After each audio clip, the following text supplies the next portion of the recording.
This is episode 243 of the Gold Squadron podcast. I'm your host, Dion Morales, and today I'm joined by Marcel Para Manzano. Oh my God, you don't know it? No. Parappa the Rappa? Parappa the Rappa. Stop. Chop. No, nothing. Doesn't ring a bell. Not I guess we at had all. nobody had a Dreamcast Late over here. 90s music game. I've You got done it, a right? lot of You got it. Parappa rappers. Parappa the Rappa. yeah. You got it. Oh man. I didn't have Sega Dreamcast. Yeah. I'm sorry. Will, Goatfish are great at X-Wing. Yeah, they sure are, Dion. Turns out half of our XTC squadron are just a little bunch of goatfish. And Ryan, new year, newish dad, Staniszewski. First full year incoming of being a dad. I'm no longer in a year where I am not a dad. I'm full 2022 dad. You haven't seen his full power yet. All right, well, we're going to start This off isn't with... my final form. That's right. It's simply the next form, my friend. Simply the next one. All righty. So we got some announcements and news and some housekeeping things that I want to take care of first. And I know I've been getting this question a lot. And the question is like, when's the next big GSP thing? So the current thing we got going on, obviously, is a collaboration with Fly Better. We have the current Jank Tank 2 that has officially started. Pairings are up. Now, I will tell you, guys, I will tell you, many a person has been slain from the rosters of the Jank Tank Open for not following directions. But I have decided to be merciful. If you go and read my posts, finally, you can see how to find the mercy. But if you're not on the roster for Jank Tank Open, you're not playing unless you read my posts and figure out how to get back on it. But that's all I'm going to say. You got to read it because you're not on it because you didn't read in the first place. I love you, but it's the truth. So hopefully you can get your games in. You have 1 week. It'll rotate every Monday, and we currently have our roster for streaming set up for Wednesday. It looks like we got one game set for Saturday. Looks like, Will, your game's going to be going on Saturday, and we got 2 other spots. So if you want to get on it, link is on our Discord. Would love to see 2 more Jank Tank games get filled out there. As for the next, at this time last year, we ran the Flight Club Championship Series. And right now, it's just going to sound, it's a little bit boring, and I know it doesn't sound very fun, but shipping has to take priority in my life right now over event planning.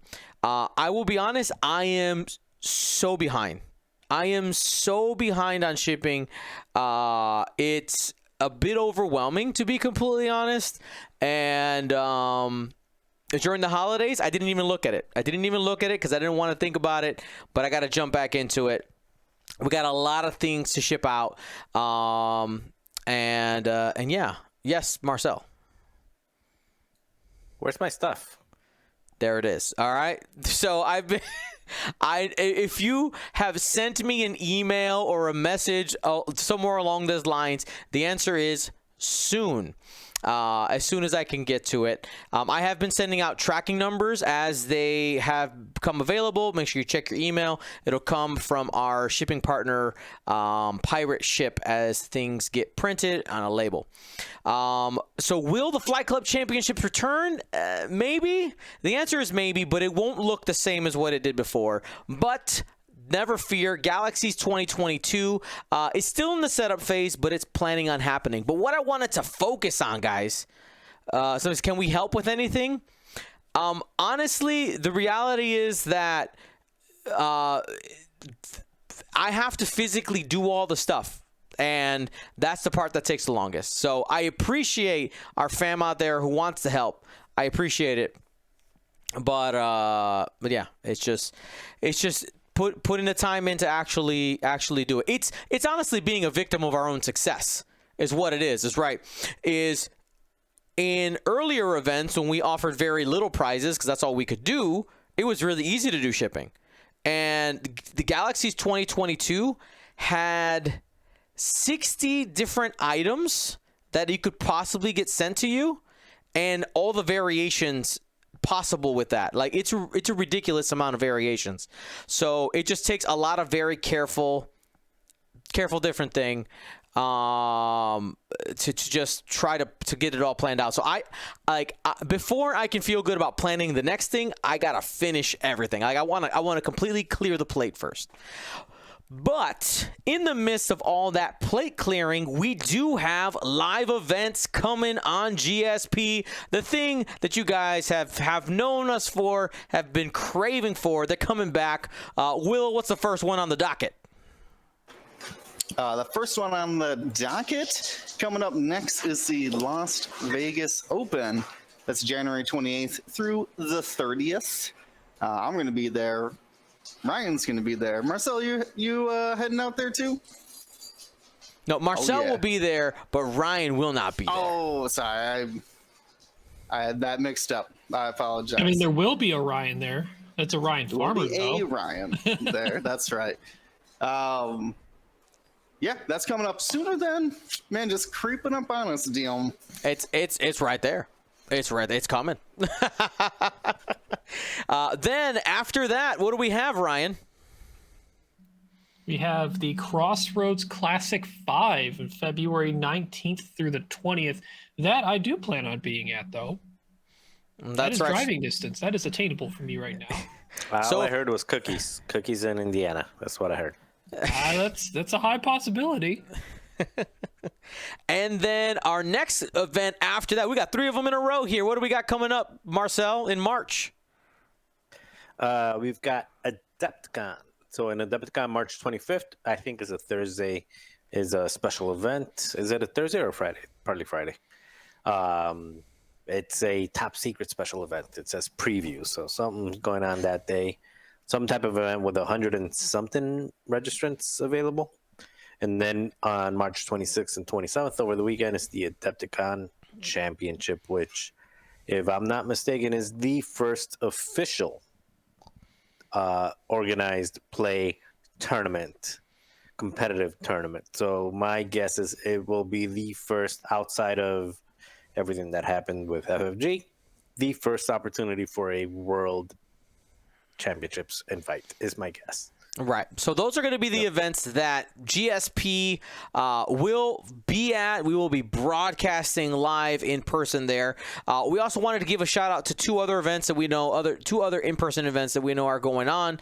I can't guarantee that GSP will be there. I'm looking at calendars, but there's a lot going on right now. And like I said, I still need time to ship things. So we have the Cherokee Open, that's happening February 25th to the 27th. That's being put on, that's happening in, I have the information right here. I lost it. There's the link. Steven sent it to me. Stalling. At the Cherokee Open will be happening at the Harris Cherokee Casino and Resort, and the location of the Cherokee Open is, Steven, you're in the chat. Where is it at? It's in North Carolina. Cherokee, North Carolina. Cherokee, North Carolina. Thank you. Okay. And then we have the Richmond Open happening in May. That's Richmond, Virginia as well. And that is going to be happening May 27th through the 29th. And again, not sure if GSP will be at those events, but wanted to just kind of get them on people's radar. If you're looking at going there, that would be awesome. And another event that we actually did confirm this week, GSP will be there. That is the Nova Open. That's very far in advance. That's September 2nd through the 4th. September 2nd through the 4th. We will be back at the Nova Open, and that is likely, from my sources, going to be another official event It's going to be there. So should be good. Excited to be on the ground floor there, bringing you X-Wing content from the Nova Open. Really get this organized play wheels turning. And one of the things I want to do for the upcoming events that are happening, we talked about Las Vegas Open. Oh, sorry, not for the Las Vegas Open. Unfortunately, time is not going to allow.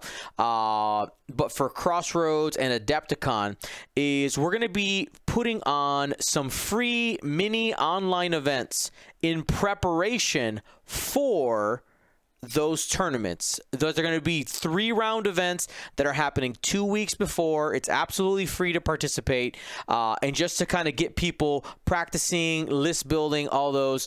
More information will be dropped on the GSP Discord. You're going to see those links go out, but it's there again. It's going to be free. It's for people to practice. We're going to play about 4 rounds and just really just get people practicing and mentally ready for those upcoming events. Super excited for that. But that's all the event talk. We have 2 main topics today. Of course, it was the holiday season, so that means we got some more toys. We got some more announcements here from AMG about some upcoming product. We got some more Mandalorian cards that we need to go through. I thought we were done with these. We caught up, and then they dropped it. They're like, Happy New Year. Here's some more. All right, Ryan, which one do you want first so I can scoop it up here? Let's go with Pre-Vizsla. Take care of that one right away. Pre-Vizsla. Let's go ahead and flip to that, folks, so that we can see Pre-Vizsla.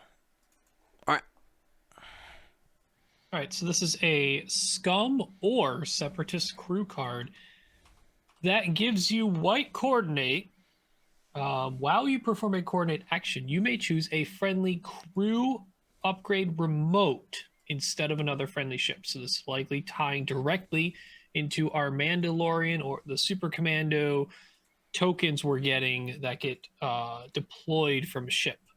Instead of performing an action, that remote relocates forward using a hard 1 or 2 straight template, which I believe is what its already set relocation maneuvers can be, so it can just do it again. Right. I think the clearest value of this is the first card that has ever given us a direct white coordinate without needing the red coordinate action or anything else as a restriction, which is very scary to me. At least. Yeah, one thing I found interesting in the discussions initially, Ryan, where people didn't think there was a big deal. There was definitely some people who thought, like, can you tell me what's the big deal potentially with a white coordinate just being given out?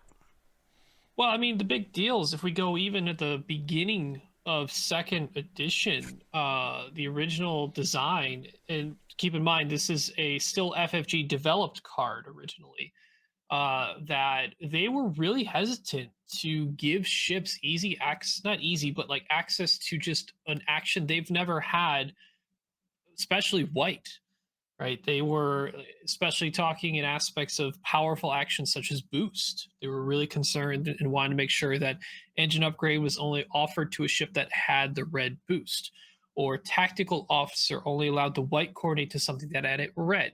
So you had to upgrade to get to it. You had to have some tie-in to already having that capability or design to have it. This just says as long as you have a single crew slot and exist in Scum or Separatist, you can have a white coordinate, which I think that added to the action bar alone is going to drive the cost of this more than its ability. Because I mean, the commandos look cool. They look interesting. I don't know if spending a coordinate on one is worth it yet. Haven't never played it, don't know the cost of it, but I'd rather coordinate a ship than one of those tokens at this point. But we'll see in the future if something else makes them more powerful, or maybe they're better than we think they are. Yeah, it's going to be interesting, and I do agree there, Ryan. The cost will be dictated, I think, by that coordinate over time. I do think this card introduces what slot then those remotes were going to be in. I think we. Oh yeah, we didn't know that. You're right. Rumored that it would be crew, because like why wouldn't it be? But this pretty much confirms it, that those what are they called? Just Mandalorian commandos, I think is what they were called. Yeah. Or at least one version of them is that they will fill up your crew slot. So good to know. Looking forward. All right. Well, Will, since you're live here, which card do you want to talk about? Let's talk about, well, since we're talking about coordinating, let's go with Maul. Just Maul. All right. Let's hit it. So Maul is in his new form here, leader of the Crimson Dawn, as he's sitting on the throne there. This is a scum-only crew. Requires 2 crew slots. It adds an illicit slot as its only base ability, then gives 1 recurring force and the purple coordinate. So, big restriction, that scum and double crew. That's going to restrict it to, I believe, just the Falcon, the Houndstooth, and the Gauntlet. I don't think there's another one, is there? Does the... Oh, he's not Separatist. Yeah, it's scum only. Yep, that's it. Scum only. Hey, right. So pretty much limited to those guys, which we've seen already that Maul is very good.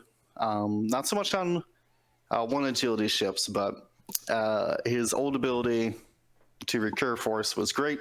This one, though, can add a second or a second illicit slot to those other ships, and I assume the only illicit slot that's going to get access to on the Gauntlet fighter.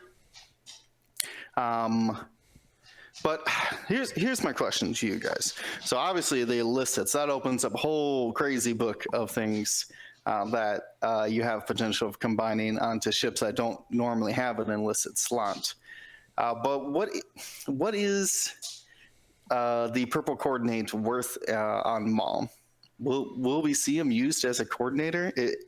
It seems like this card is going to be awkwardly priced with all of its requirements, and only really giving just a single force point in the purple coordinate action. It's a get out of jail card. It's kind of like the Palpatine with when you put Palpatine on Jango Fett, you're putting Palpatine on Jango Fett for the force and maybe the stress ability, but there will be a situation where, and that Initiative 6 will make the difference for a ship or for a match. So I think the coordinate is nice. It's there, but as we saw with the card right before this, there's just a whole lot of other ways to get coordinate on scum at any initiative. So I think it's just there as a nice get out of jail card when you're in a bind, or when you have a ship that's in a bind, then a boost will get it out of 3 arcs or something like that. Yeah, I think the double crew and adding, it adds an illicit, but all the, like you said, all the current ships that have double crew also already have illicit. And I think you're probably right. It's very likely that the gauntlets that we get don't have illicit. They might, but this would be how they could get them. Or maybe they already have one and they get another one, which would devalue the adding of the second illicit. It's not often we see double illicit. The Shadowcasters have had a large base with double illicit, and we've never seen any game-breaking combinations on that ship with them. Hasn't happened yet. Wouldn't it be nice to have a YV with both inertial dampeners and contraband cybernetics? Yeah, I was going to say that, but also, what ship or pilot was going to give you that sideboard? No, that was the Razor Crest title. Yes. Okay, so that's the Razor Crest title. Very so what I'm guessing is, I wonder if the Razor Crest does not have an illicit, the only way to get one is through the title, and if it has a double crew slot, this would be like another way of getting it on there. Maybe. Oh, that's true. We never actually found out if it has 2 crew slots or just one. We're guessing 2, just to have some of those team up combinations. I'm guessing 1, but I mean, it could be 2. Was there ever? I know Frog Lady rode in the seat behind him. Yeah, there was 2 So seats, right? In Were there 2? In the jail, break out of jail scene, I thought we saw they ran up. Zero in the middle, and then there was Mando and another person behind it. Maybe. Yes, it's a matter of how much of them are actually crew helping the ship and just we're being carried somewhere. True that. All right, well that's I guess one big question for this Yes. Maul: do we think it's likely this Maul becomes the standard Maul and the old Maul becomes the banned or restricted or not part of standard Maul? So I have stopped using the word banned, and I will start using standard and extended, because banned makes people mad. Well, I don't care about making it bad. I also don't like standard and extended because I get confused between the two. Can we just call it the tournament and casual? No, but that's not accurate. That's not accurate. Because some accurate. tournaments might not be standard. Yeah, some might be extended. Most are probably going to be, but So not all the time. I think that possibility that could be a possibility where you have 2, because with the other Maul, you could argue it's more powerful, or it is more powerful because you have the ability to get the force back continuously. And it's in the only same one turn. crew. It's easier to put anywhere. Right. So it's a possibility. It's another lever to pull. I like it. All right, Marcel, pick yourself a card. Pick a card, any card. I don't even know which ones there are. Just pick one and I'll read it. All right. We got Rook Cast. It's Oh yeah, I do know this- this one. After you doesn't- perform a red action, you may gain 1 strain token. While you perform an attack, if you are strained, you may change one of your blank or focus results to a hit. Scum only, 1 crew, and and it also gives you the red target lock. So basically, you can red target lock and then turn a blank to a blank or a focus to a hit. After you perform a red action, you may gain a strain token while you perform an attack if you are strained. So it's kind of just a worse version of the pilot, right? It's not so much. I don't look at it as a worse version. I think it's you can move her ability to other people. I think the only reason that the red lock action is there is to have the possibility to make sure that you could actually use the ability. They just wanted to give an action that's red available, because there's some ships that don't have red actions, for instance. Yeah. No. What I don't. The reason I said a worse ability is because Rook, in her pilot ability, basically, when she engages, she just says, "Okay, I'm going to take a strain and I'm going to do this." So it's a choice every engagement, regardless. This, you have to be stressed and you have to complete your maneuver and you have to take an action. So, for example, if you're using this on Boba Fett, you can, or any other fire spray, you're going to red reinforce. So now you've got to reinforce, and then on top of that, you've got an offensive modifier. But then you become predictable because now your blue maneuvers are, you have to do a blue maneuver and you have to complete that in order to trigger this multiple times. So it's not like you have to not as complete an automatic. action and you have to have a blue maneuver on the way out in order to trigger it. So again, I understand that there's a lot of cool things about this. Is there any linked actions? Oh yeah. We're Jump talking Masters? about focus to rotate on both Jump Masters and Hawks. Hawks also have a boost and a red jam. So the I Hawks are believe liking it, I guess. Quad Jumpers have a red evade. I had a whole list of them. Does Dengar like this? I was going to ask you, Marcel, because I feel like because the strain, you need to keep it from doing your red action, whatever it is, whether it is this lock or something else. Do you feel that this is something that, like, or on Dengar, or just in generally on something that's high initiative, will want to use this so that they can shoot before someone else can shoot their strain off of them, turning off the ability? So I think, yes, you want to have it on something like that, or you want to have it on something where you want to have it's kind of like that, what's it called? Kind of like a Biggs-ish type of, it's a shoot this, or Wampa. Wampa's probably a better example. Shoot Wampa, or else Wampa's going to shoot you with 3 dice. If you shoot Wampa, even though it's a bad target compared to everything else, it'll at least you knock off one of its attack, one of its red dice. So I'm thinking that. So something on, again, just looking at it a little bit, something like on a, I don't know how you get the red action on there, but something that's carrying Zam, and you want to get shot. So then you're like, okay, I'm going to be reinforced. Shoot me, and if you don't want to shoot me because I'm reinforced, either you shoot me and you give me an offensive modifier, or either you don't shoot me and you give me an offensive modifier, or you shoot me and I am a bad, basically a bad ship to shoot at compared to like the other things that you probably want to kill first. So maybe a little bit of that going on, and like if you want to play those kind of mind tricks, or if you can fit this together with Zam or with a high initiative ship. Dengar's a good example. Dengar, when you shoot me, I'm going to shoot you back. So now, do you want to shoot me?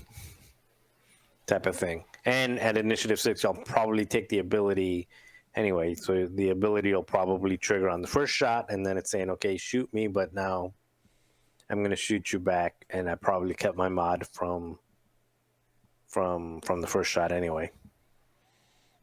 So, I mean, it's situational, depending on what it costs as well. But overall, I think I'm trying to find the time that the pilot is not better, and it's probably the pilot will always be better unless it's a little bit cheaper and you can fit it on, let's say the pilot is 69, 72, and you can fit it on a slaver with, 8 points this, slaver's 51, 59 points. You're saving 15 points or something. All right. And the one that I want to take a look at is one that in our personal GSP chat, we had a question and said, wondered if this card might be an extended only card from its release. And that is Tal Merrick. Tal Merrick is a separatist only crew card. And it says, at setup, before placing forces, choose one enemy ship and assign the false friend condition to it. And as an action, the person who has Tal Merrick equipped can, if the false friend condition is not currently assigned to an enemy ship, you can assign it to an enemy ship in your front arc at range 0 to 2. Of course, you need to know what does false friend mean. And here it is. False friend during the system phase. Mind you, remember, this is an ability that is going off on the ship that has been assigned the condition card. During the system phase, if an enemy ship with Tal Merrick upgrade is at range 0 to 2 or an enemy remote is at range 0 to 2, flip your dial face up. Also, as an action, you can gain 1 deplete token and a stress token to discard this condition. One of the things that AMG hit really hard when they were discussing their changes from the upcoming standard versus extended was things that touch the dial are going to end up not being in standard. So there's a good possibility that this might end up being an extended only card right from the bat. I don't want to say again that it's banned immediately because that's not entirely true. If you're in an extended event, you can play with it. But in a standard tournament, in a standard type of tournament, which most tournaments are probably going to end up leaning towards standard, you may not be able to use this because it requires dial shenanigans. And I think if it was, let's talk about in the realm of extended. I feel like this will probably end up being pretty expensive because not only are you dial peaking a specific ship, you also put them in a bad situation if they want to get rid of it. I know they can do it right away, right? You can do it at the beginning of the game, but it seems like a really strong set of cards. What are your thoughts? No, I think the fact that you have to take an action for it, you have to give up your action, is probably going to drive this down a little bit. I think that was when we were talking just between us and our chat. Mm-hmm. That's what Ryan was saying, and I agree with him. The more I thought about it, like, you have to give up a lot, to take an action to do this, and you're doing it when we're seeing some of the other options that are available in the crew slots for Scum. Is you're giving something else up to get this. I don't think it'll be that good or that useful, or many people will use it unless it's one of the only ways to get dial peaking in a standard format. Then people might go out of their way to do it only because of that. But if you're talking about extended, you got Sense, you've got Informant, there's just so many other ways to do it without wasting an action that I don't think it'll be that useful. And I'm going to actually rewind for a second because somebody said on the last one, Hun Gunner and that Rook, somebody mentioned it in the chat. I don't know who it was. It was Isophane. Isophane, yeah. Like, Hun Gunner gives you, when you engage, you have you can take a red focus. So I've been using that with a YV, but with Lando, take a red focus and either use the focus or re-roll it with Lando, which is really good. But what's even better is just automatically turn the blank into a hit and use the focus as a focus every single turn. And with something like Boss Greedo, Rook, and Han, you can basically reinforce. Ooh, you can't take Greedo and Han though; they're both gunners. Oh, okay. Well, even without just even that, you can still just kind of reinforce, take the red focus, turn it into an automatic hit, and if they're shooting you, you're reinforced anyway, so who cares? Good stuff. But anyway, back to this one. 666s are going to hit as consistent as Vader Defender out there with that combination. Yeah. Oh god, and with a 180 arc, that's also, horrible. if you're a fire spray not named Boba right now, you can do that combo too. Just put the Marauder title on, which already gets rerolls out the butt arc, so even more mods.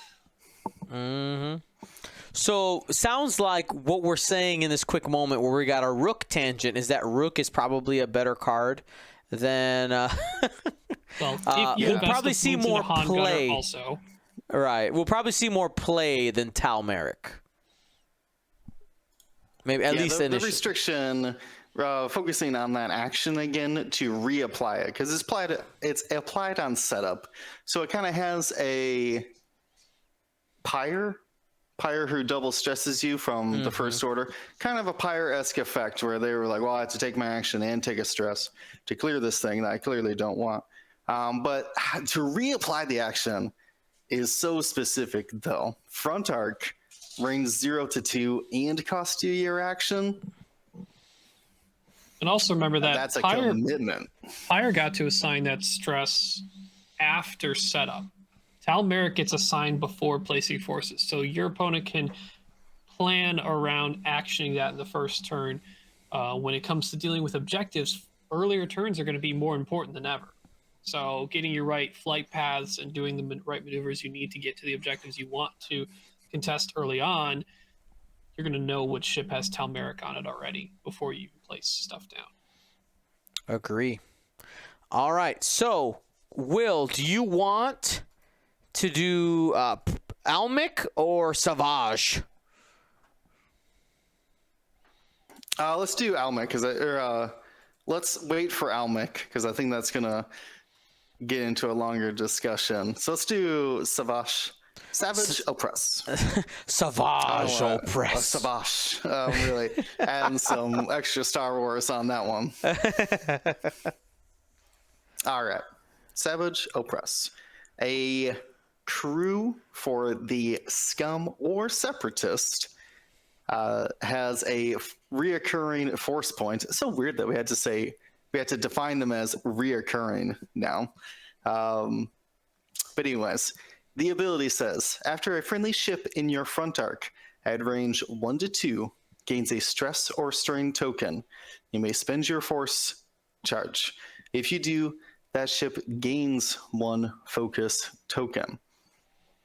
That is very good. So we're talking things like, so it's stress or strain token in front of you. So that could be a linked action, could be a boost into, I don't know, target lock or something. Or maybe you're fin route and you just want double focuses. You could do that as well. Obviously combining it with other people doing rook things as well to be able to take a strain and a focus token. I'm surprised that Savage has a support ability. He doesn't seem like the best supporter, but yeah, because his ability kind of reminds me of Obi-Wan Kenobi's like ship ability. It's very similar. It's not internal; it's external only, but it's very. Maybe it's just that idea. Force, you get an extra focus token, Yeah. So I trade my mod for yours. Yeah, it feels like just a straight better coordinate. Actionless. It has a weird condition, but I think you could figure that out. Get a ship in your front arc pretty easily. I think it's going to be finding the ship best to put this on is going to be potentially the weird part, because you need to have a friendly ship in your front at range 1 to 2, which lends itself to say, do you just start putting this on your coordinator? But then you're putting a force point, potentially expensive crew, increasing the cost of your support ship, which normally you want to keep on the cheap side. But just to kind of put this in perspective, as someone who's a very avid Separatist player, you could, with a droid tri-fighter, barrel link to a red evade, which now that stress for the red evade turns into a focus. You now have a focus evade tri-fighter. You have fire sprays that can do a red reinforce that can turn that stress into a focus. You have focus reinforce.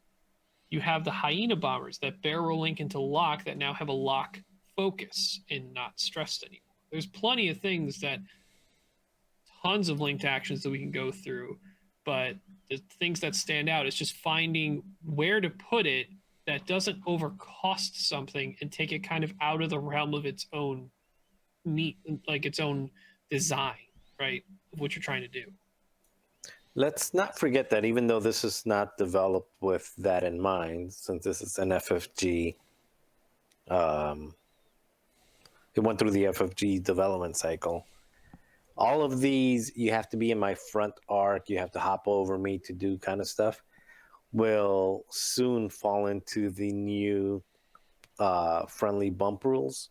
And now whoever is carrying Savage Oppress will probably also need to consider, okay, if somebody's jumping in front of me to take advantage of this ability, how likely is it that they're going to get past me, or that I'm going to get past them or move out of the way to kind of avoid that cat alert, to kind of avoid that self-damage thing that'll be new. Really, I thought you were going the opposite way. Not the friendly bumping, but the enemy bumping. So a ship could bump into an enemy. I'll take a focus and a stress, and Savage will hook me up with Isn't a that second already? focus. Oh, you mean double focus?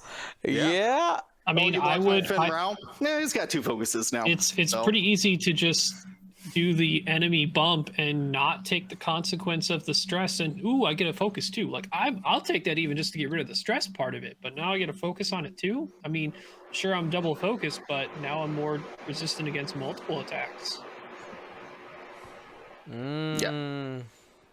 Yeah, this one, Savage is going to be priced. What are most Force users between 9 and 14? Yeah. Start between 9 and 12, and then depending on how good their ability is, go up from there. Yeah, this is definitely going to be like 12, maybe 11. Should be. I was guessing 11. More expensive than Palpatine, right? But Palpatine's double cruise. Yeah, Palpatine's double crew. I guess we have to compare it to stuff in the factions to be So this more is not as good as Dooku. Yeah, fact. I would agree. Not as good as Dooku. And Dooku's how many points right now? So 14. He's to 14. So I'm gonna give him 11. 12, 13. 11. Yeah, that sounds about right. This is one of the weird Force use abilities, you like Obi-Wan we mentioned earlier, where you actually get more value using the ability than just spending the charge to modify dice. And I think that's the kind of Force abilities that I like. That I want you to be encouraged to use the Force outside of us just, I'll modify a green dice. Yep. Yeah, I definitely agree. I will say the pilot that makes me go on this is Kanan. Like if I know, I know. Right, Ryan just went full head down. But like, well, the funny thing is, like, I play lists that don't care about Kanan most of the time. I have enough ships on the board to mitigate Kanan. It's other people I know who are going to have the worst time. It just feels like if a ship is going to be willing to pay for an ability like this, it would be a Kanan because it can protect itself and have an additional token there to protect itself. Also, let's not forget, like, it's pretty easy to have a medium or large base ship in your front arc. They're bigger, right? Yeah. They cover more space. So if you have something following that has Savage, and seemingly with the new obstacle rules, people that are playing more medium and large base ships, one, potentially because of the objective play and their effect on it, depending on if AMG sticks with the rules they showed during the stream, and that they're leaning towards taking clouds because they have to roll a crit to be fully ionized, and they could still get their action if they fully move over it.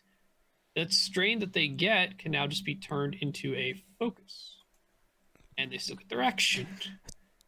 Twitchy 5x5 also pointing out that this gives potential opportunity for focus for droids, like the hyenas, barrel roll to lock, be given a focus.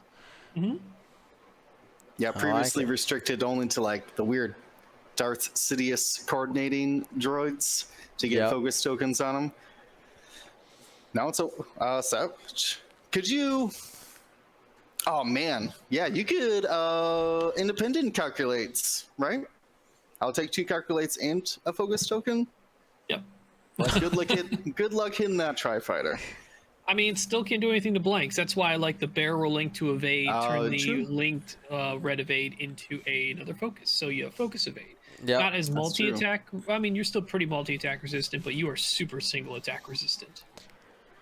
Great. This single card makes it so that everybody who was upset when or that told me I made a mistake by putting prockets on their Tri-Fighter, once this comes out for Jank Tank, they can just keep it. Like, no, you could put Savage in your list and pull it off that way. One less thing for me to edit in the future. I mean, they can be happy about that. I'm just going to kind of look at it oddly and be like, why is this Savage your linchpin to use this one munition on another ship? Jank Tank. All right. That's the answer. All right. And our last card to take a look at here. Again, this is all coming out of that Mandalorian card pack hitting us in a few months. We got Prime Minister Almec. Take it, Ryan. All right. I believe we had seen the front side of this card a while ago, but it is Republic or Scum. Set up, equip this card face up. After a friendly ship at range 0 to 2 reveals a white maneuver. If it has no green tokens, it may gain 1 stress token to gain a calculate token. During the end phase, if you, the ship carrying Almec, have 2 or more stress tokens, flip this card. Other side, Almec Maul's Puppet. After a friendly ship at range 0 to 2 fully executes a red maneuver, that ship may perform a calculate or focus action on its action bar even while stressed. So it's generally the backside seems to be what you want to get to in most cases. But I will say that the front side may have its uses if you want to have in your back pocket the ability to execute a white maneuver and still get an action in a very last-ditch scenario. You need to be somewhere. May end up double stressed, because if you're stressed, do a white, you want to still have an action. Almec can help you with that. The other side does seem to have more of a widespread bonus, though. Doing an action while doing a red maneuver is pretty good. And it's not. There's no limit to it. So if you've got no restriction. That's crazy. Yeah. So if there's 5 ships in your list and 5 ships wants the K turn, 5 ships are getting focuses. I mean, that's Almec's willing to play the price. Wow. You have a choice. I mean, very rare case you'd want to calculate instead of a focus. I only thought of that maybe for Separatist, but he can't even go in there. He's Republic or Scum. Yeah, on its action bar. So very few Scum or Republic with that. But yeah, multi missile pods on a lap. There you go. A reason to take a calculate. So wait, Marcel did point out specifically that ship may perform a calculate or focus on its action bar. So whatever it has is what it can do. Yeah. And to clarify, it is fully execute a red maneuver.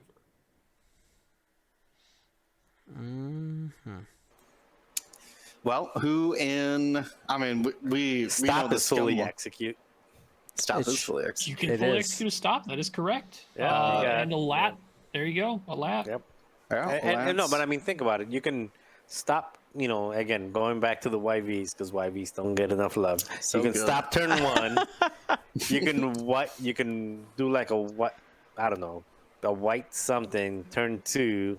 Now all of a sudden you're in this territory. Yeah, you do have to hurt your beginning status on that ship to take advantage of and get to the other side. So it's just a matter of getting are you willing to take the negatives in that setup, and is the other side worth it enough to do that? Like I mentioned earlier, these objective scenarios I mean, I've tested out a few games with the basic scenario they showed us on stream. Those games go by quick. And early turns, and it pushes engagements much faster. So some of these wait and see setups, it could be hurt by this. Yeah, because when I look at this feels very much like we look at this card as, man, it's great in a dogfight, right? And just like if I can use this 2 or 3 times, kind of like Leia, and be able to leverage that back ability, it's going to be great. But they're just in a scenario based play, when this card might be, you know, S tier in only 1 of 4 of the possible scenarios in an event, could potentially lower the value there. But, you know, it could be money as well. I think it's going to come down to the price. At what price is this a? What do you think the price is going to? Let's start there. What do you think the price of this card is going to be? I'll start the bidding. I'll start the bidding at 5 points, more or less than 5. More than 5. More than 5. 7. No. Well, here's 7. Ooh. Nope. 6. I'm going 6. I'm going. Leia is 7. 7. Leia is 7. Okay. I would go slightly less than Leia. Okay. So I would say 6. Really? Yeah. I'd almost go, this is maybe not better, but on par at least. Yeah, Leia lets you basically, I know it's every 3 turns, but you don't have to fully execute. You don't have to be within any specific range. I mean, it's like the entire board gets to do it. So speaking to something that Mega Silver or Tommy mentioned in chat, for ships that can take the R4 Astromech or R4P in Republic, the front side of the Prime Minister Almec side says after a friendly ship at range 02 reveals a white maneuver. you can reveal white, because it's white on your dial, and those astromechs can change it into a blue, meaning that when you reveal, Almec says if you have no green tokens, which you don't unless you've been coordinated, you may gain a stress. You may gain a stress to gain a calculate. Executed blue, stress is gone. Do your action. So that's a little more investment because you have to put those astromechs on ships that you want Almec to work on. But those astromechs are 2 points each. Right? That's true because of the clarification, at least in the past, that the revealed maneuver and the executed maneuver can be 2 different colors. So I don't know about you, but Almec on a lat with that ability, fire convergence, 2 to 3, 2 knights and another thing. I mean, you're putting more points into each ship to add those astromechs, but seems pretty good. Yeah. Does the dial changing droid for Republic do the same thing? Does it actually change your? Because for Almec, you just need to reveal it, so it doesn't really matter what happens afterwards. Right. So as long as you. Oh, R2A6, I believe. Right. Does that change its color though? Can you go from white to whatever blue? R2A6, I don't think it does colors. After you revealed your dial, you may set your dial to maneuver of the same bearing of 1 speed higher or lower. It doesn't change its difficulty. So it just depends on what the. So going from like a 2-bank white to a 1-bank white would work. Yes. Or not white. I said white twice. Yeah, You know what I'm going trying to from a white maneuver that you revealed, changing it down to a blue maneuver, you can still take that similar type of effect. I mean, that R2A6, you could do every round. Is there a crew and droid carrier for either one of those factions? I don't think so. Arc 170. Oh. Ooh. You don't say. Wolf. Yeah, Wolf. It probably would be Wolf. I mean, yeah, that's Almec does interesting. say friendly ship at 0 to 2, not another friendly. Work on yourself. Change of speed? Oh, man. So an arc could just dial in a 3 forward or a 3 bank and bring it down to a 2 forward or 2 bank and clear the stress. Wow. Call it a day. If you can get that all self-contained on one ship, you're looking pretty good. Yeah. And if it's cheap enough, it could be worth it. We'll see. I think out of the set of cards that we got revealed here, this is the one that makes my list building brain kind of go farther. I think this is where we have some potential for shenanigans. The other ones are pretty straightforward as to what they'll do. But Almec, which I'm glad he's not a good guy character. He's not a good guy, but he's an interesting. I find him as an interesting character in the Clone Wars. So I'm glad that he's getting some love. If you're familiar with him, Dion, is that him in the Mandalorian armor? Oh yeah, It is actually, yes. I just actually rewatched the last 4 episodes of Clone Wars while I was watching Ali 2 days ago. And yeah, that is definitely Almec's armor. He doesn't fight well, but he has armor. he is a Mandalorian. But yeah, this is. I obviously need to go rewatch that last season. All right. Well, that is the close for those upcoming Mandalorian cards. And what I want to run through here real quick, my friends, is I'm a fan of history. I'm a fan of X-Wing history, and I want to use the timeline that I created today. We're just going to kind of talk through it. I'm not even going to show it on the screen because it's not visually interesting at all. But I want to go through kind of what happened this year, and use it as an opportunity to maybe talk about some of the things that have happened in the past and some of the patterns maybe that might be repeating themselves just a bit. You'll see what I mean in a minute. I'll go ahead and I'll do the first couple months. We'll kind of jump around here. So, at the beginning of 2021, GSP announces the Flight Club Championships, and they are rapid fire. They're back to back, 2 weeks after another. And if you guys remember, we used the qualifiers to essentially sort people into levels. We went aces, aces, squads, and recruits, and then we had individual championships after that. We had several different champions. If you want the timeline, I believe we have it linked in the Twitch chat. ! Timeline should give you the doc that has the timeline in it. You can go ahead and take a peek at what we're looking at.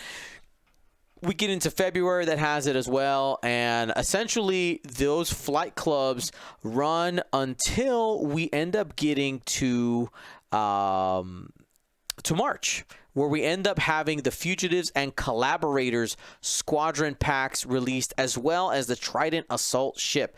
Now, here's my question. Oh, also, sorry, Phoenix Cell and Sky Strike, and all of those end up being used in the Ace Championships. Now, my question to you guys is, from those releases, which we only had really 2 big releases this year, 2 waves, what do you think were the most consequential pilots or upgrades from those sets? Anything come to mind immediately? I mean, we gotta start with Hera. Controversial since she came out. Still changing as we go into the new year, with the points of the A-Wing and B-Wing now being the same price. The amount of, like I said, is just controversy over her ability, how we were using it. I think it was definitely the biggest buzz around the Phoenix Cell pack. It was errated before it even came out. Yeah, that's pretty. I think that and Gleb were like a day of erratas, which I'm. You hate to see it, but you love to see it at the same time. You know what I mean? I did not want Gleb and Hondo crew throwing stuff at my ships because they're coordinating them and then turning them into bad tokens that I don't want. Please, no, thank you. Yep. So we went ahead there, and now Sky Strike is essentially what we haven't talked about. What was your favorite thing that came out of Sky Strike, Marcel? What is Sky Strike? The Imperial pack that had the 2 interceptors and the Defender. Okay, the Vader pack. Yes. So this was an alley-oop. I thought you would smash this, but okay. Vader, the Discipline, the Nash, the Goron. No, I mean there was a whole lot of stuff, but I think the most impactful stuff probably should have been Nash, but ended up being Goron and the Disciplined. I think for the most part, probably took center stage as being like the most impactful.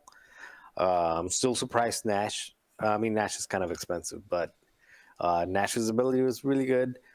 And Vader, as much as Farmer and Tippett want to sing praise and say, oh, they're going to take over the world. No, Vader's not taking over the world, not at 112, 15 points, whatever he's at now. So Vader's been kind of a dud. Yeah, I would say that. Probably Gorn and Disciplined were the 2 standouts, with Nash probably having the most potential. Would you say any different, Ryan or Will? So No, the interesting thing with Goran is, like, he showed up at the Ace Championships. You had Steve Cotillo winning, and then we haven't really seen it repeat the same performance since then.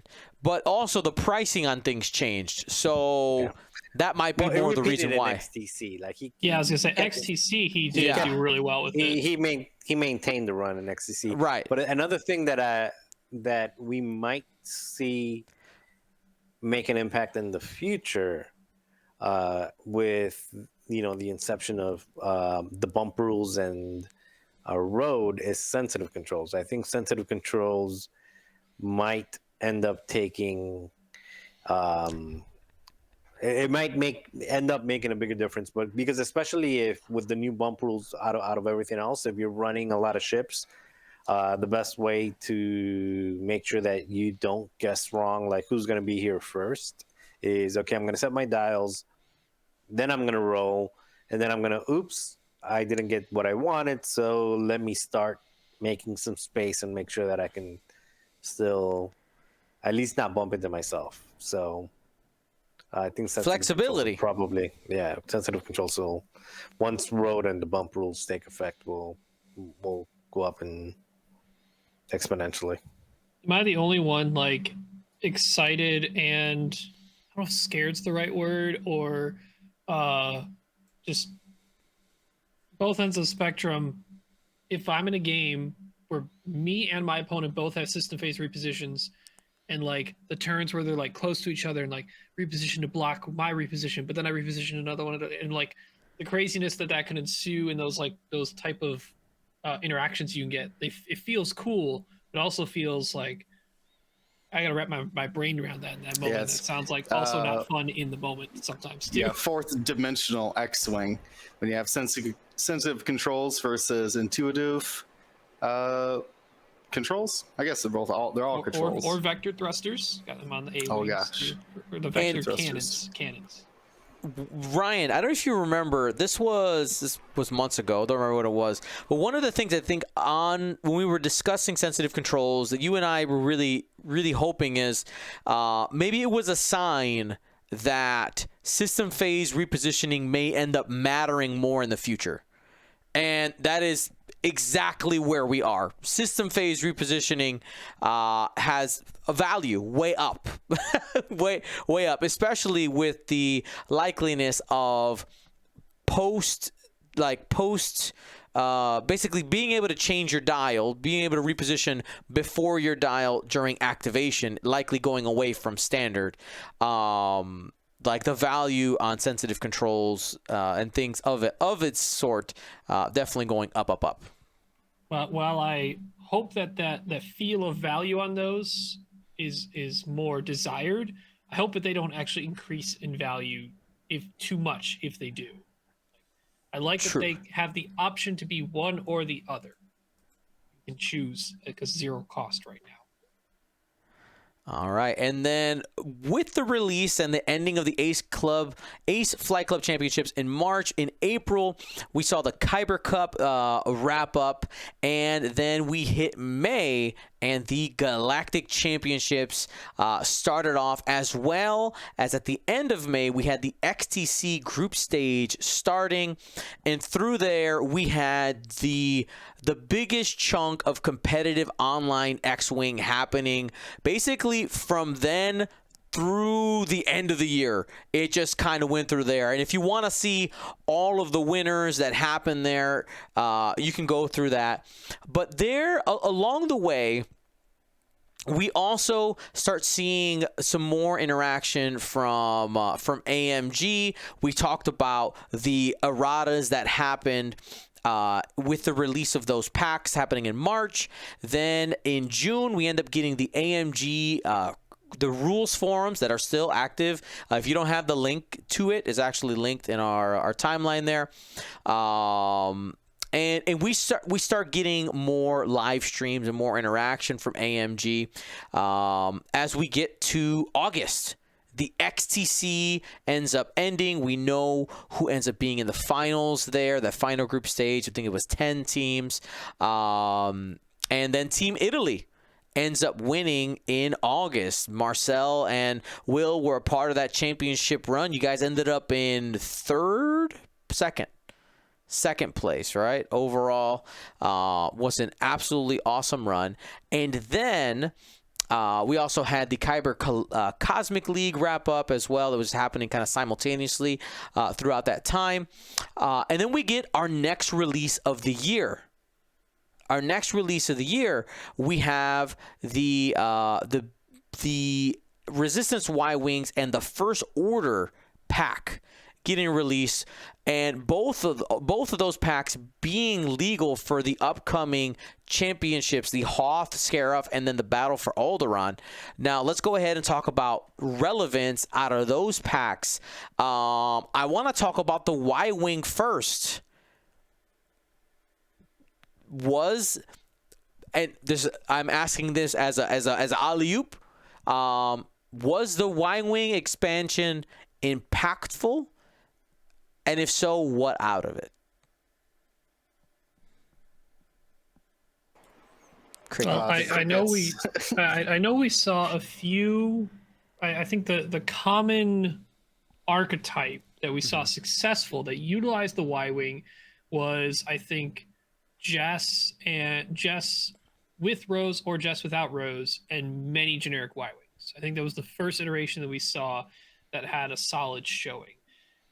People saw value in here's a lot of Y-Wings that have a turret that can boost, still get a mod with their intuitive interface. It's called. Instead of opting into what a lot of people believed was a very cheap wartime loadout. I think there's been a lot of experimentation with Zori Bliss, but no real results yet. So I think for now it's just kind of been here's a lot of Y-Wings that boost and still get action. So they're actually really fast. I think we just haven't had, since they was so late in the qualifier game, we haven't had a lot of experimentation or fulfilled play time with the named Y-Wings. I agree. Y-Wings haven't shown up as much as we thought that they might, for all the hopes that we had. People did try, though. They were just slain and left to be space debris. But now let's talk about that First Order pack, because this thing cracked the meta wide open. Will? Yeah, first you got to talk about those bombers, system phase boosts, multiple configurations of torpedoes, bombs, missiles, mines as well. Anything from just having like 2 as just cheap filler / blockers to a whole squad of concussion. No, they were cluster mine led by Grudge, the reroll on bombs and mines. So they have been impacting a lot of First Order lists.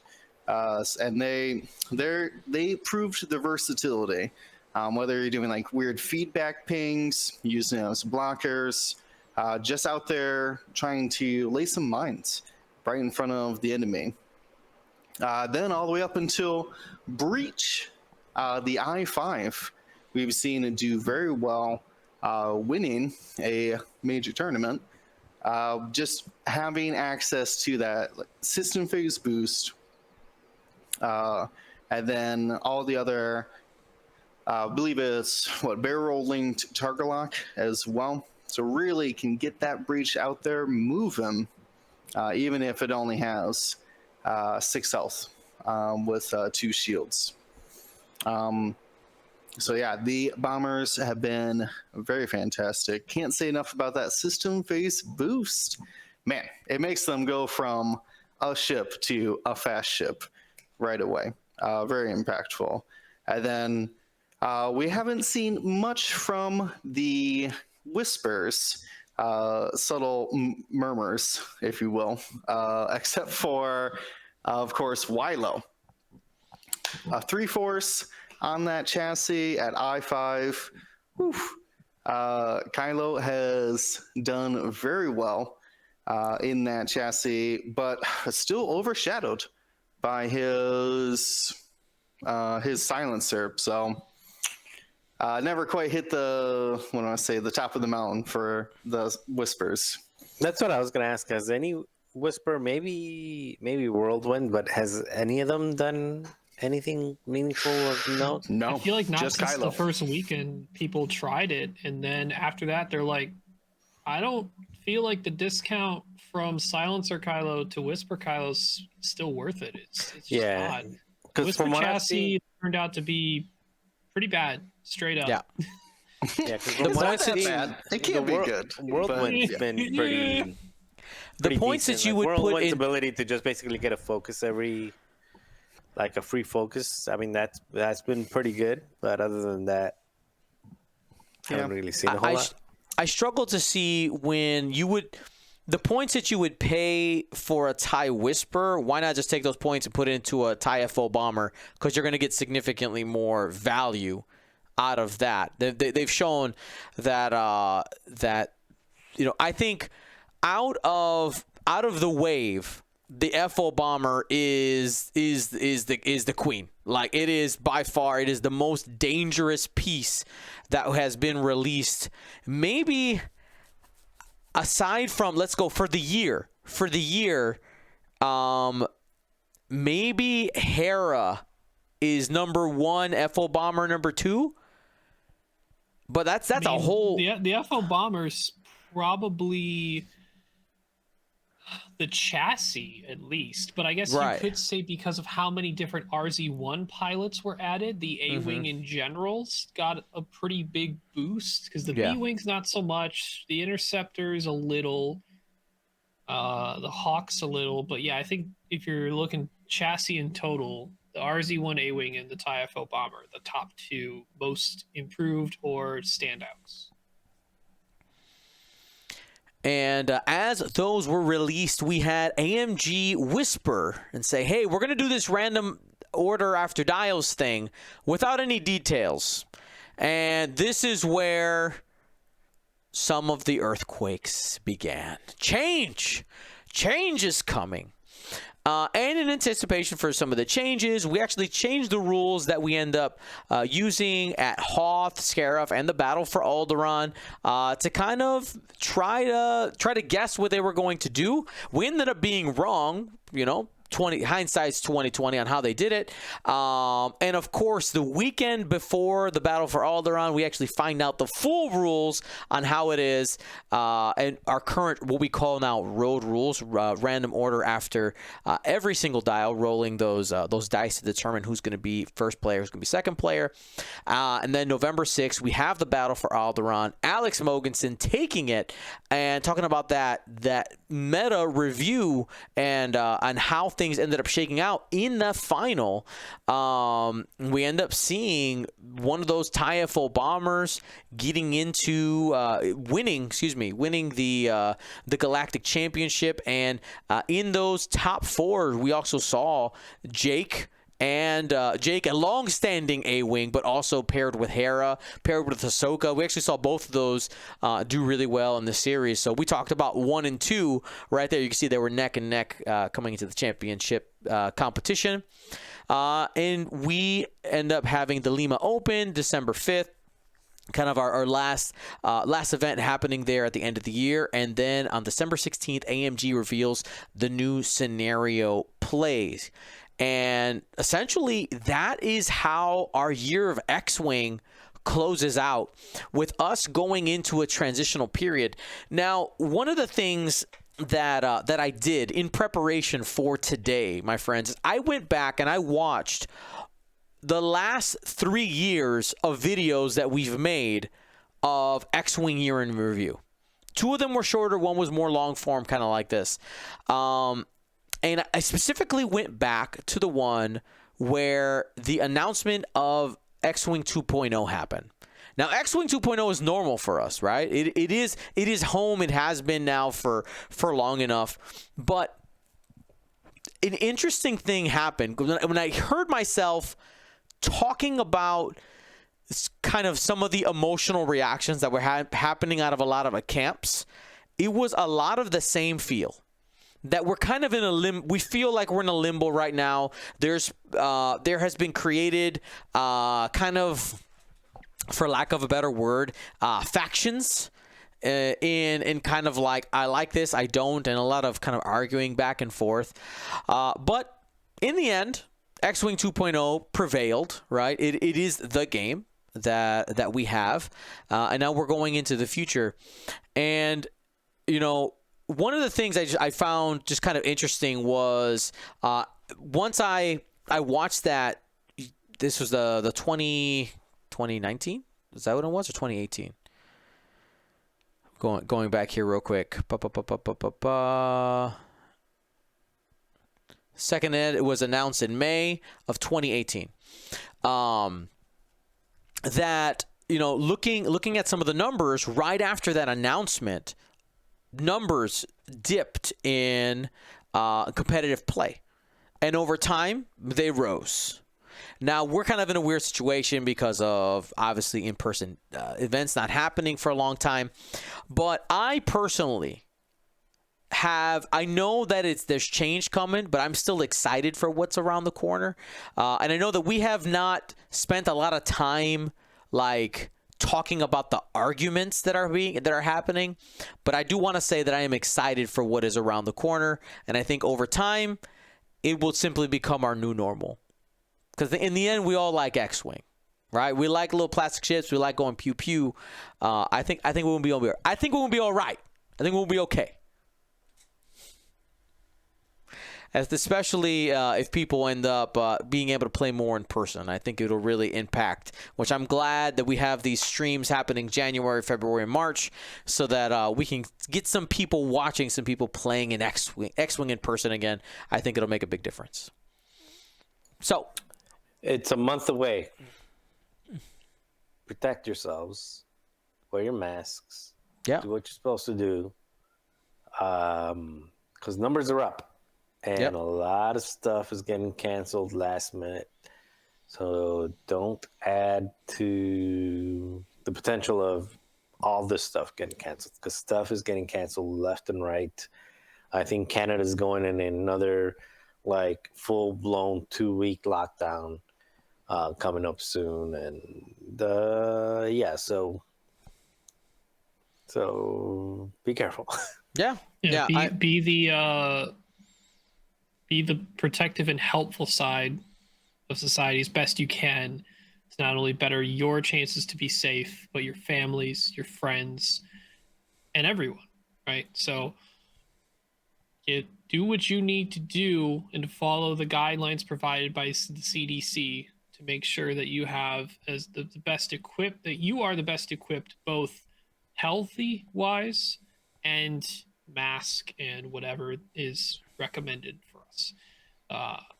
This is our time to make sure that we have these live events, if they still prevail and go through with everything going on again, that we make them as safe as possible so that more can still happen. Mm-hmm.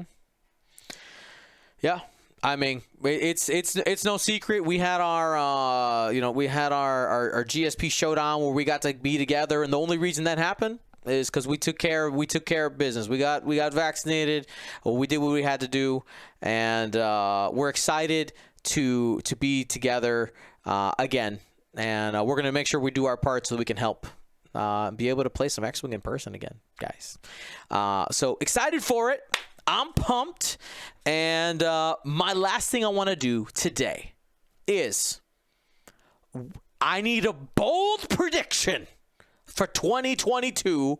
X-Wing bold predictions. Get them in the chat, but I need Marcel, I need Will, I need Ryan to give me their bold prediction for 2022. What you got? I need some tasty ones.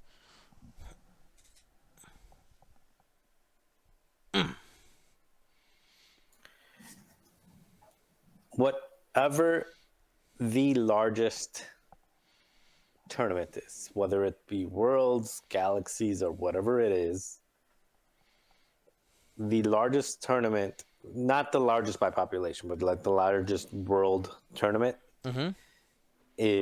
winner will be a 2021 Team USA member. Oh, that's a bold prediction. No pressure, boys. No pressure. I'm looking at you, Will. Will's like, I'll try. Easy. I've won major tournaments. So I almost piggybacked off what Marcel said, and I will say there will be a GSP member in the finals at Attepticon. Nice. I'll be at the final table. Streaming. Put me in, coach. Oh, it's Dylan. Oh, sorry. Also, I have a small fun shade throwing one. My son Ollie will have the same amount of event wins as the other Ollie of X-Wing. 0. Oh, that's Can you like got him. stab him a little Got him. You know, somebody clip it and send it to him. I'll clip it and send it to him. Yeah, bring it up, man. Former world champ. Let's win an event again. Let's do it. I don't know if he can do any worse than XTC finals last year, but All right, Will, what you got for me? Bold prediction. Bold prediction. Objectives will be fun. Is that bold enough? Nah. You already got like half the people agreeing with you. Come on. Oh, okay. Sorry. Oh man. Bold prediction. Man, I want to like bet on a faction. Let's go.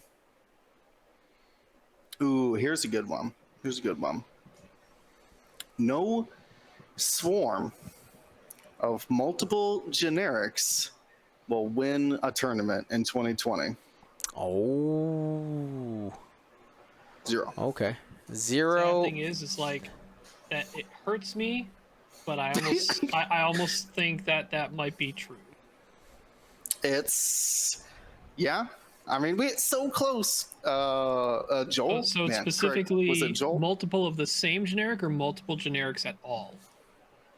Multiple generics. I'm talking. What are you saying? Like it's a Let's say salad of a chassis. bunch of Can it same have like chassis? one so. named and a bunch of? No, generics? only named. Or sorry, an only generic swarm. Oh, so Okay, it has to be so- completely generic. So Right. nothing with only Right. generic. Right. The Kiraxes came so close. But like that's what I'm thinking of. It's like an all generic swarm. It could be multiple chassis, but I don't think that in X-Wing moving forward, that's an archetype you should invest in. You should always find a named leader, whether that be a support piece or an in-game ace. I think those are the archetypes you're going to see have far more success than just spamming V-Wings and proton rockets. I don't know. You might find some like maybe the points work out to where you can get like the 4 Star Vipers again or the 4 TIE Phantoms, a bunch of. I mean, you never know. I mean, those things might creep up, and then you'll be like, But remember, it those makes the most things sense work. to throw 5 T-70s on there, and that's what you got. Those type of lists work the best when they were in a tight formation. Two things The going cone against of that death. right now is the blocking that could cause friendly bumps, and also you're not exactly contesting many objectives if you're in one little box. Which is another That was reason why I'm objective. kind of leaning towards agreeing with Will on his bold prediction, because a lot of generic lists where stay tight, stay together, not really contesting many objectives that way. My bold prediction for 2022 is that one of these major in-person events will be won by a person who learned how to play X-Wing on TTS during quarantine. My bold prediction. Let's go. Our new blood. It's time to show for those haters, because I know you exist. I know you exist. TTS is a real X-Wing. Shut your face. All right. That's all the sauce I got. All right. It has been great talking to y'all, but it is time to bring this show to a close. My last thing I want from you gentlemen is, Ryan, I think yours is kind of obvious. I would hope so. Your favorite moment of 2021 that you would like to share with us. Your highlight of the year. If you give us a snapshot, I just went with you I don't because know if you you're want that snapshot because that's in the hospital. you just give us a mental. You don't gotta paint us a picture with your words, but I'm assuming that it's your son being born, right? Yes, of course. Yeah. It's twofold. It's actually probably it's all combined. But the moment we found out she was pregnant, that was special. I kind of wish she waited to tell me when she got home, but the day she found out the gender, she got a call from the medical facility or her doctor's office saying the gender was. She was too excited to wait till she got home from work. She called me, but yeah, it was still special to know it was going to be it didn't matter boy or girl to me, but that, and then obviously Ollie being born December 2nd, which the cool thing about that date, it's a palindrome and an anagram. It's the same forward and backward and upside down. 1 2 2 2 1. Oh, that's fun. Yep, that's fun. Marcel? That's so best. I would take two of them. One of them was just moving in to this to this house, buying the house or buying the condo, moving in here. Now that was a special moment. It's kind of one of those where you work. For those of you who don't know, I'm 43 years old, so you work for throughout that whole, and to be able to do something like this, and it was just special to be able to buy this place. And the second one is actually getting the job that I got now, where I'm currently at Cosmonet. Yeah, like I had been working for like 5 years at multi-billion-dollar 10,000 plus employee companies, and going back and getting a job in a place where there's only 20 employees and every person's voice is like, now you're not 1 out of 10,000, you're 1 out of 20, and at a senior position at that. So it's kind of I don't know, it's a good place in life to be, in that regard, both with the house and with the job. So probably that. Will? So what comes to my mind is a camping trip me and my girlfriend had taken. It was our first camping trip we took our dogs with, which is very fun. Felt like our little family actually having an outing all by ourselves. But that, what do I say? That vacation really just to get away from, at the time, this was the beginning of summer, so very scary times indeed. But that sticks out to me as just like, in the hecticness of this year, everything me and her have been doing, spending that weekend, just like I said, getting some family time with our pups and just getting away for a little bit really is the memory I'll reflect back on. And for myself, it's a couple of pieces here, and it all has to do with this office, this house now. If you remember, I was living on just the second floor of my home for a long time, and it wasn't until it was January that my ex-tenants moved out, and we started work down here, and the three like moments that really like hit me, that like, no, seriously, like this is your house kind of thing, was when my parents came for my daughter's birthday, and we had dinner just like as a family around the table. when Marcel, Will, and Ryan came over for the Gold Squadron Showdown, and we actually got to use the facilities. We used the cameras. We were hanging out. Like, it was being used for my vision, which is awesome. And, of course, I had Christmas in my house for the first time. Like, it was awesome to be able to have all that together. So thank you to everybody who made that possible, our supporters, and it's been awesome being able to talk to you guys every week, and being able to have connections with people is important. And I could never say it enough, but you guys are very important to me, and I love you guys. So that's it. And you guys too out there. All right. Well, that's it, everybody. Stay smart.